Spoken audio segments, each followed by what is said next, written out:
మీ అపవిత్ర యావత్వం పోనట్లు నేను మీ మీద ఏంటంట శుద్ధ జలం పరిశుద్ధ రక్తం, ఆ రక్తం ద్వారా మనని చలి కుమర్చి మన కొరకు వాక్యం వినేటప్పుడు వాక్యం ధ్యానించినప్పుడు దేవుడు ఏమై ఉన్నాడు, మరి దేవుడు నా కొరకు ఏం చేస్తున్నాడు అది కూడా మనం తెలుసుకున్నప్పుడు ఇక్కడ ఏమంటాడు, మీ అపవిత్ర యావత్వం పోనట్లు నేను మీ మీద ఇది శుద్ధ జలము చల్లెదను.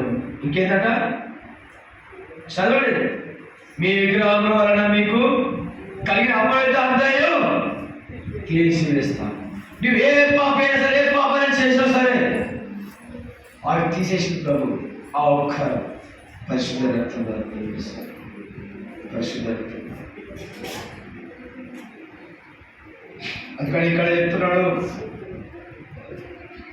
మీరు శుద్ధులుగా ఉండండి. ఎందుకంటే నేను పరిశుద్ధుని, మీరు పరిశుద్ధిగా ఉండండి కదా.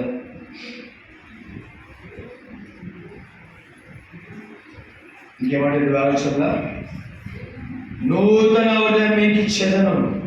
ఏమిస్తాడు?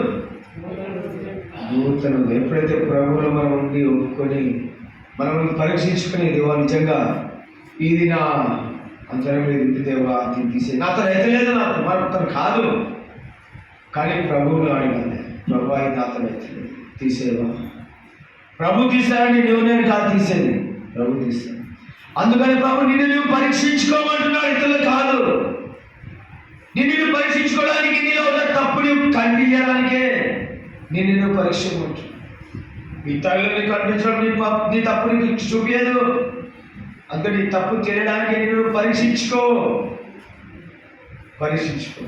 ఎప్పుడైతే పరీక్షించుకున్నావు అప్పుడు నీకు ఏం చేశాడంట? నూతన ఉదయం ఇస్తాడు. నూతనం అంటే త్వరగా.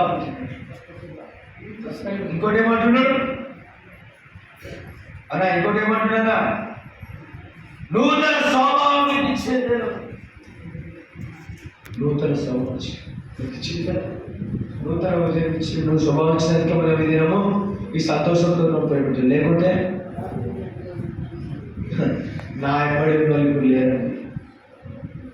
బహుశా నేను అదే స్థితిలో ఉంటే ఇప్పుడు పాతాళంలో ఆ ప్రభు ప్రేమి ఈ దినము ఆయనకు మన బిడ్డలుగా ఇచ్చుకున్నాం. మనది కాదు, ఇప్పుడు అది కాదు, మనది కాదు, అయినదే. అది ఆయన కోసం మనం జీవించాలి కదా. హెబ్రీ రాసిన పత్రిక 12వ అధ్యాయం. హెబ్రీ రాసిన పత్రిక 12వ అధ్యాయం 5-6.